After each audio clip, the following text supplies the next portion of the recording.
اور دوسرا بیت المقدس، 2 رکعت نماز پڑھائی اور پہلا آسمان آدم علیہ السلام سے ملاقات ہوئی، دوسرا آسمان یحییٰ علیہ السلام زکریا علیہ السلام سے ملاقات، عیسیٰ علیہ السلام اور زکریا علیہ السلام سے ملاقات، تیسرا آسمان یونس علیہ السلام سے ملاقات، یوسف علیہ السلام سے ملاقات، چوتھا آسمان یونس علیہ السلام سے ملاقات، پانچواں آسمان ہارون علیہ السلام سے ملے، چھٹا آسمان موسیٰ علیہ السلام سے ملے، ساتواں آسمان ابراہیم علیہ السلام سے ملے، پھر سدرۃ المنتہا، پھر سدرۃ المنتہا تو جبرائیل علیہ السلام کے ہاتھ جوڑ کے کھڑے ہو گئے کہ آگے اب میں نہیں جا سکتا، میری بس۔ پھر عرش سے معلّہ سے ایک تخت اتارا گیا، اس تخت پر آپ بیٹھے اور وہ تخت آپ کو لے کر اڑا، ثم دنا فتدلى فكان قاب قوسين او ادنى فاوحى الى عبده ما اوحى ما كذب الفؤاد ما راى افتمارونه على ما يرى۔ پھر اللہ نے اتنا قریب کیا کہ کوئی اتنا قریب نہ ہو سکا۔ تو بھائیو، اللہ کو کون دے گا؟ جو نبی کے طریقے پر آئے گا، جو محمد مصطفیٰ کے طرز پر آئے گا، جو محمد صلی اللہ علیہ وسلم کے طرز پہ آ گیا وہ کالا ہو کر بھی کامیاب، جو نہیں آیا وہ قریشی ہاشمی سید ہو کر بھی ناکام۔ ابو لہب قریشی ہاشمی سید لیکن جہنمی کیا ہے؟ تبت یدا ابی لہب وتب۔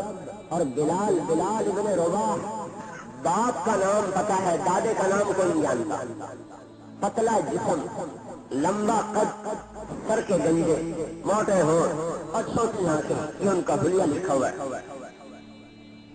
دنیا میں کیا عزت ملی؟ مسجد کے مؤذن بنے۔ مؤذن کسی کہیں ہمیں کیا خبر؟ ہمیں تو پتہ ہے کمشنر صاحب کا اور جنرل صاحب کا اور ممبر صاحب کا، مؤذن کو ہم کیا جانے؟ سوچ بدلی، ذہن بدلے، فکریں بدلے۔ مؤذن وہ ہے لا يدور في قبره، جسے قبر کی مٹی نہیں کھا سکتا۔ بڑے بڑے بادشاہوں کو قبر توڑ پھوڑ کے رکھ دے، بڑے بڑے آفیسروں کو قبر جھٹکے دے کر تباہ و برباد کر کے رکھ دے اگر ایمان عمل تقویٰ نہیں ہے۔ اور مؤذن قبر کی مٹی پر حرام ہے، اس کا جسم، قبر کی مٹی مؤذن کو نہیں کھا سکتا۔ اطول اعناق یوم القیامہ، قیامت کے دن مؤذن سب سے اونچی جگہ پر کھڑا ہوگا۔ لمبی گردن کا کیا مطلب؟ سب سے اونچی جگہ پر کھڑا ہوگا اور اعلان ہوگا مؤذن کہاں ہے، امام مسجد کہاں ہے، علماء کہاں ہیں، انہیں آگے لایا جائے اور انہیں مؤذن کے ممبروں پر بٹھاؤ، باقیوں کا حساب کتاب لیا جائے۔ حضور نے ایک مرتبہ اذان کے فضائل بیان کیے۔ حضرت عمر نے کہا یا رسول اللہ، معلوم ہوتا ہے آپ کے بعد ہم اذان کے لیے تلواریں نکالیں گے۔ آپ نے فرمایا کلا یا عمر، نہیں اے عمر، ایک زمانہ آئے گا جب میری امت پست اور ذلیل لوگوں سے اذان دلوائے گی اور اذان دینے میں ذلت محسوس کرے گی۔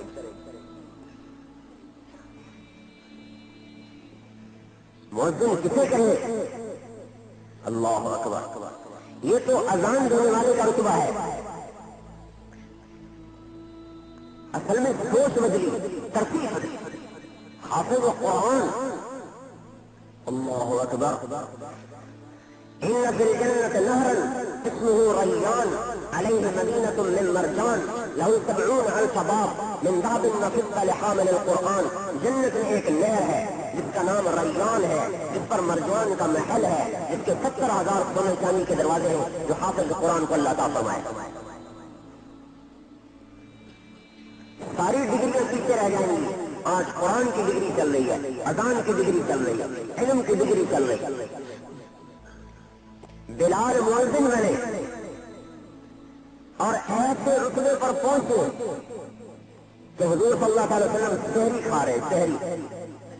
علقمہ بن علاقہ، علی بن ابی طالب بھی بیٹھے ہوئے رضی اللہ عنہ، اور کیا بکری کی سحری کھا رہے۔ حضرت بلال آئے، یا رسول اللہ لقد اصبحت، صبح ہو گئی ہے، کھانا پینا بند کر دی، اور یہ کہہ کر مسجد میں چلے گئے۔ پھر واپس آئے دیکھنے کے لیے کہ اگر کھانا بند کیا تو اذان دو۔ جب آئے تو آپ کھانا کھا رہے تھے، یا رسول اللہ واللہ لقد اصبحت، اللہ کی قسم صبح ہو گئی۔ تو حضور نے ہاتھ کھینچ لیا، ارے بلال تیرا بھلا ہو جائے، کہاں صبح نکلی تھی؟ وہ تو کوئی نہیں نکلی تھی، لیکن تیری قسم کو جھوٹا ہونے سے بچانے کے لیے اللہ نے صبح کو آج پہلے نکال دیا۔ جب سے کائنات بنتی ہے جب مٹے گی، کبھی سورج کبھی صبح صادق اپنے وقت سے پہلے طلوع نہ ہوگی نہ ہوئی، لیکن محمد مصطفیٰ کے دامن پکڑنے والے میں اتنی طاقت پیدا ہو جاتی ہے کہ اللہ اپنے نظام شمس کو بھی تبدیل کر دیتا ہے۔ ان کا ایسا صبح نکلا، ہر کلی نے فرمایا اگر بلال نہ کہتے اور قسم نہ کھاتے تو جب تک حضور کھانا کھاتے رہتے صبح نہیں نکلنی۔ یہ دامن پکڑنے والے کا اعزاز ہے۔ اور کیا اعزاز بخشا؟ حضرت بلال کی قبر ملک شام میں ہے، لیکن آپ نے کیا فرمایا؟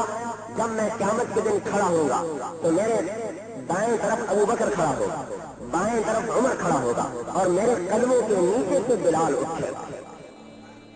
شام میں نہیں، حضور کے قدموں کے نیچے سے حضرت بلال کھڑے ہو گئے۔ یوسر الناس رجالا واخسر راکبا علی البراق، لوگ چلیں گے پیدل میدان معاشر کی طرف، میرے لیے لایا جائے گا براق، میں براق پر، اور بلال حبشی میرے آگے سرخ اونٹنی پر سوار ہو کر چلے گا۔ ڈرائیور آگے ہوتا ہے، نقیب بن کے چل رہے ہیں۔ اور کیا ہوگا؟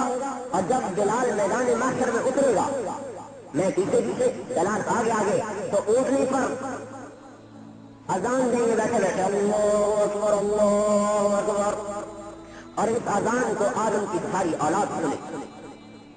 اور جب حضرت بلال کہیں گے اشہد ان لا الہ الا اللہ، تو سارا میدان معاشر کہے گا صدقتا صدقتا، سچا ہے سچا ہے۔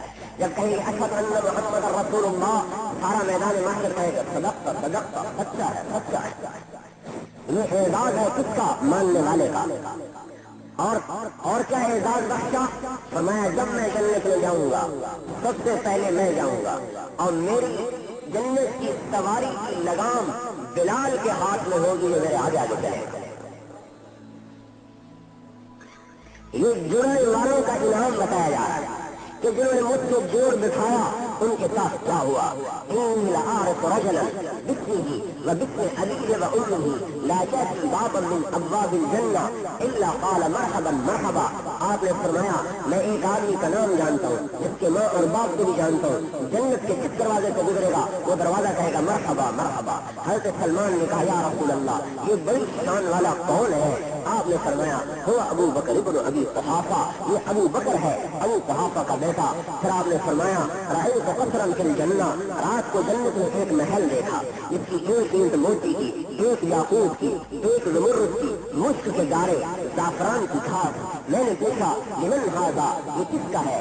قیل لفتى من قریش، مجھے کہا گیا ایک قریشی نوجوان کا ہے۔ ظننت انہ لی، میرے جی میں آیا یہ محل تو میرا ہی ہوگا۔ فذهبت لادخلہ، میں محل میں جانے لگا تو مجھے فرشتے نے کہا انہ لعمر بن الخطاب یا رسول اللہ، یا رسول اللہ یہ عمر بن خطاب کا محل ہے۔ کہنے لگے عمر میرا غصہ یاد آیا، اس لیے اندر نہیں لیا، نہیں تو جا کے دیکھ ہی لیتا۔ حضرت عمر رونے لگے اب علیک غار یا رسول اللہ، یا رسول اللہ مجھے آپ پہ کیسے غصہ آ سکتا ہے؟ پھر آپ نے فرمایا یا عثمان ان لکل نبی رفیقا فی الجنہ انت رفیقی فی الجنہ، اے عثمان جنت میں ہر نبی کا ایک ساتھی ہے، تو جنت میں میرا ساتھی بنے گا۔ پھر حضرت علی پاس بیٹھے تھے، ان کا ہاتھ پکڑ لیا، یا علی اترضى ان یکون منزلک مقابل منزلی، اے علی تو بھی خوش ہو جا، جنت میں تیرا گھر میرے گھر کے سامنے ہوگا۔ پھر یا طلحة و یا زبیر ان لکل نبی حواری فی الجنہ وانت حواری فی الجنہ، اے طلحہ اے زبیر جنت میں ہر نبی کے مددگار ہے، میرے مددگار تم دونوں بنو گے۔ یہ ساتھ لگنے والوں کی فضائل بیان کیے جا رہے ہیں۔ ایک حدیث میں تک جنت میں نور کی چمک اٹھے گی تو جنتی کہیں گے رضوان ہم نے تو سنا تھا جنت میں سورج نہیں نکلتا، یہ آج سورج کہاں سے نکل آیا؟ ہم نے تو سنا ہے جنت میں سورج نہیں ہوتا، یہ آج سورج کیوں نکل پڑا؟ تو رضوان فرمائیں گے اے جنت والو یہ سورج نہیں نکلا، یہ جنت الفردوس میں حضرت علی رضی اللہ تعالیٰ عنہ اور حضرت فاطمہ رضی اللہ تعالیٰ عنہ دونوں میاں بیوی بیٹھے ہیں، کسی بات پر وہ مسکرائے ہیں، ان کے دانتوں سے چمک نکلی ہے جس نے جنت کو سورج کی طرح چمکا دیا ہے۔ یہ ساتھ لگنے والوں کی عزتیں بتلائی جا رہی ہے، ساتھ لگنے والوں کے فضائل بتلائے جا رہے ہیں۔ ایک کالا آدمی آیا، یا رسول اللہ میں رنگ کا کالا ہوں، میں آپ کے ایمان لاؤں تو مجھے کیا ملے گا؟ آپ نے فرمایا تو اگر مجھ سے ایمان لے آئے اور عمل کرے میرے جیسا تو اللہ تجھے ایسا جنت میں حسن بخشے گا کہ تیرے چہرے کا نور 1000 سال کی مسافت سے دکھائی دے گا۔